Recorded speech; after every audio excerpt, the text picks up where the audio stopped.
Começa agora o programa do Superior Tribunal de Justiça.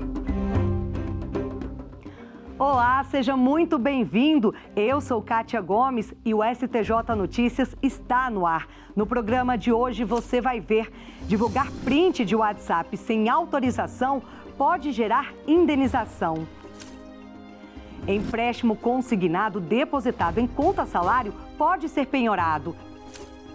E mais, STJ abre mais uma vez as portas para o diálogo direto com a população. O STJ Notícias começa agora.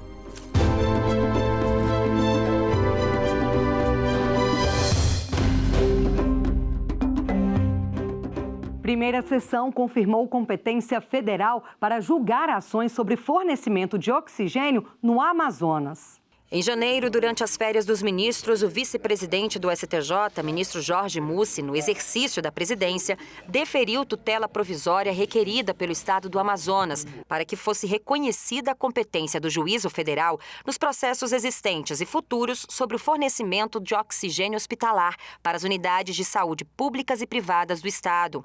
A empresa White Martins, com várias demandas, tanto na Justiça Federal quanto na estadual, argumentou que em todas as ações havia interesse da União, porque vários órgãos públicos federais estão envolvidos no combate à pandemia e, por isso, seria necessário centralizar a análise das demandas judiciais na primeira vara federal, onde havia decisão a respeito do tema.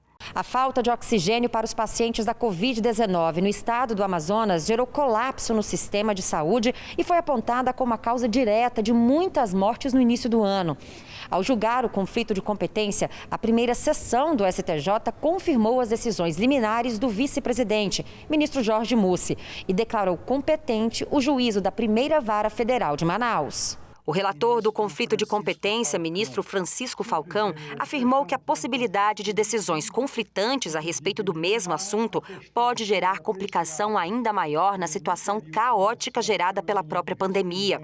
Para o magistrado, as decisões do ministro Jorge Mussi pela competência da Justiça Federal levaram em conta a necessidade de concentrar as demandas para racionalizar a prestação jurisdicional e evitar um dano maior com julgamentos incompatíveis com o principal objetivo de todos os envolvidos no debate, que é a preservação da vida.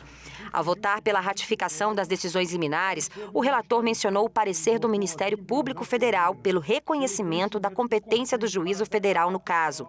De acordo com o MP, a situação requer a unificação do planejamento da oferta do oxigênio para a totalidade da rede pública e privada, competência que é do Poder Público Federal. A repórter Damares Bulbans também acompanhou a sessão desta semana da Corte Especial. O colegiado decidiu que não há ilegalidade na convocação de juiz de primeiro grau como instrutor em ação contra desembargador. A Corte Especial do STJ negou o provimento aos agravos regimentais interpostos por investigados na Operação Faroeste, que apura suposto esquema de venda de decisões judiciais para permitir a grilagem de terras no oeste da Bahia. O colegiado definiu que não há ilegalidade na convocação de juiz de primeiro grau para atuar em ação penal contra réu que ocupa o cargo de desembargador. Entre os investigados da operação estão desembargadores e juízes do Tribunal de Justiça da Bahia, além de empresários e ex-assessores do Tribunal Baiano. Nos agravos internos ou regimentais apresentados à Corte Especial, 2 desembargadores alegaram que o juiz instrutor convocado pelo ministro Og Fernandes, relator do caso, não teria competência para a prática de atos no local onde foram marcados os atos de instrução.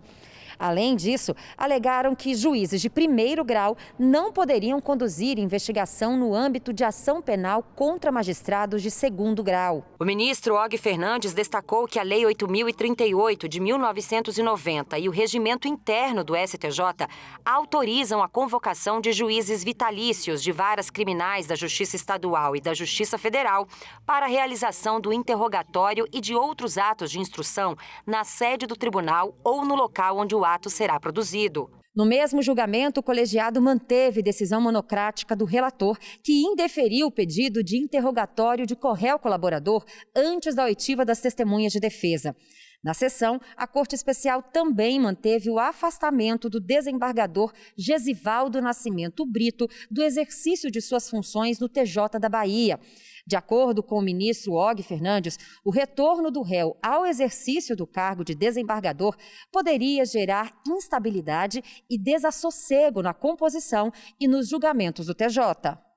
Em julgamento da terceira turma, os ministros decidiram que divulgar conversa de WhatsApp sem autorização gera dever de indenizar. Ele faz parte do dia a dia da maioria dos brasileiros. O aplicativo de mensagens WhatsApp se transformou numa das principais formas de comunicação. Mas esse advogado especialista em proteção de dados faz um alerta. As conversas privadas são protegidas pelo direito à privacidade. Nós temos que lembrar que a Constituição é de 88, uma época pré-internet. Então não faria nenhum sentido que esse direito se aplicasse apenas a correspondências escritas ou correspondências, digamos, de um meio analógico. Elas se aplicam especialmente na época de hoje, na era digital que nós vivemos, porque há uma facilidade maior e um uso mais recorrente dessas tecnologias. Em um caso julgado pela terceira turma do STJ, os ministros entenderam que a divulgação pública de conversas pelo aplicativo WhatsApp, sem autorização de todos os interlocutores, é ato ilícito e pode resultar em responsabilização civil por eventuais danos, salvo quando a exposição das mensagens tiver o propósito de resguardar um direito próprio de seu receptor. Na origem do caso, um torcedor foi acusado de postar em redes sociais e de vazar para a imprensa mensagens trocadas em um grupo do WhatsApp, do qual ele participava com outros torcedores e dirigentes de um clube de futebol do Paraná. Segundo os autos, os textos revelavam opiniões diversas, manifestações de insatisfação e imagens pessoais dos participantes, o que resultou no desligamento de alguns membros do clube. Na primeira instância, o autor da divulgação foi condenado a pagar R$40 mil em danos morais aos integrantes do clube que se sentiram afetados pela atitude. A decisão foi mantida pelo Tribunal de Justiça do Paraná sob o fundamento de que houve violação à privacidade dos participantes do grupo que acreditaram que suas conversas ficariam restritas ao âmbito privado. Em recurso ao STJ, o torcedor sustentou que a gravação de conversa por um dos interlocutores não constitui ato ilícito e que o conteúdo das mensagens era de interesse público. Ao proferir seu voto, a relatora, ministra Nancy Andrighi, destacou que ao enviar mensagem a determinado ou a determinados destinatários via WhatsApp, o emissor tem a expectativa de que ela não será lida por terceiros, quanto menos divulgada ao público, seja por meio de rede social ou da mídia. Desta forma, a terceira turma entendeu que, assim como as conversas por telefone, aquelas travadas pelo aplicativo de mensagens são resguardadas pelo sigilo das comunicações, de forma que a divulgação do conteúdo para terceiros depende do consentimento dos participantes ou de autorização judicial. Valor de empréstimo consignado depositado em conta salário pode ser penhorado. A decisão é da terceira turma.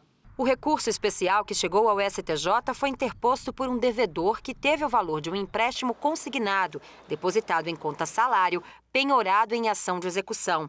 O executado argumentou que as parcelas são descontadas em folha, o que tornaria uma verba de natureza salarial protegida contra a penhora. Ao votar pelo desprovimento do recurso especial, a ministra Nancy Andrighi lembrou que a terceira turma considera que os valores recebidos de salário e os de empréstimo consignado possuem naturezas jurídicas diferentes, pois o salário é proveniente do contrato de trabalho ou prestação de serviço. Já o empréstimo tem origem no contrato mútuo celebrado entre o trabalhador e a instituição financeira. A relatora também explicou que, de acordo com a Corte Especial, nem sequer o salário e verbas assemelhadas que têm natureza alimentar gozam da proteção de impenhorabilidade absoluta, de forma que não é razoável que se confira tal proteção aos valores decorrentes de empréstimo consignado, porque se encontram depositados na conta salário do devedor. Com isso, os ministros da terceira turma negaram provimento ao recurso especial do devedor. Suspensas em todo o país, ações que discutem uso indevido de imagem de jogadores no jogo de videogame Football Manager. O pedido feito pela Sega Corporation foi deferido pelo Superior Tribunal de Justiça. O presidente da Comissão Gestora de Precedentes e de Ações Coletivas do STJ, ministro Paulo de Tarso Sanseverino, determinou que sejam suspensos em todo o território nacional os processos individuais ou coletivos que discutem o uso indevido de imagem e dados biográficos de profissionais de futebol no videogame Football Manager, produzido pela Sega Corporation.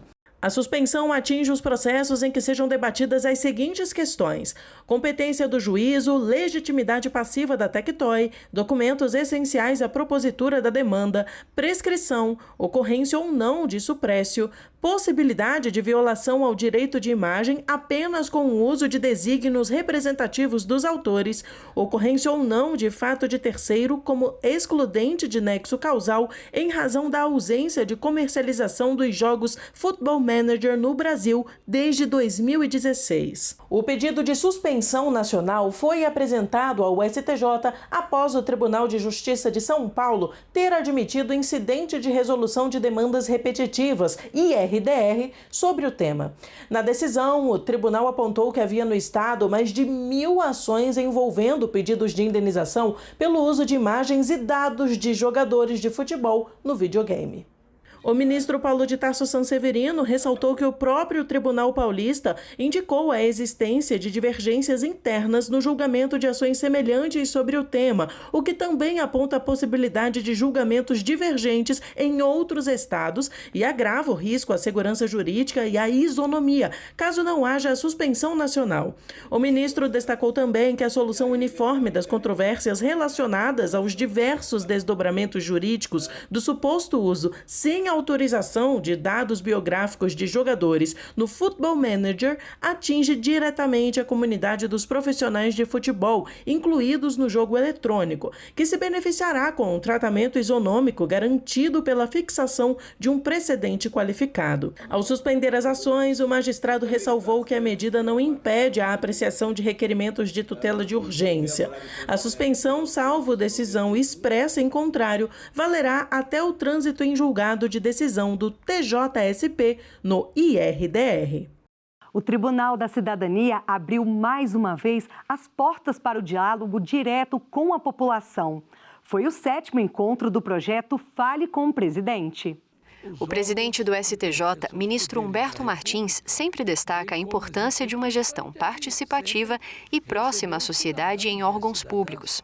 E para ele, receber os cidadãos no gabinete é essencial para que esse modelo de gestão seja efetivado e também para que o STJ cumpra o papel de Tribunal da Cidadania.